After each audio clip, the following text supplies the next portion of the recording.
ماشي ارخض انا عفريني عبال بلا بنجي ما بلن به ماشي ارخض انا عفريني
للشعب المناضل والمقاوم، وتحية للشعب الصامد الذي عشق الحرية والسلام.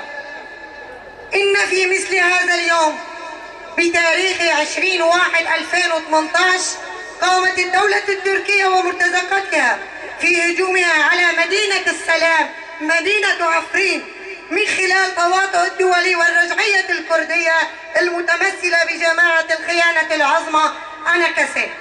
وهذه هي المؤامرة قاموا بإعطاء الضوء الأخضر للدولة التركية في هجومها على منطقة السلام بشنها ب72 طائرة حربية ومستخدمة كافة أنواع الأسلحة الفتاكة والمحرمة دوليا تحت مسمى عملية غصن الزيتون بمساندة ودعم الدولي لها، وهي نتيجة تفاهمات بين الأطراف الدولية لأجل تمرير وترسيخ مطامع مصالحها على حساب شعبنا وشعوب المنطقة عامة. حرة حرة تركيا يطلع برا.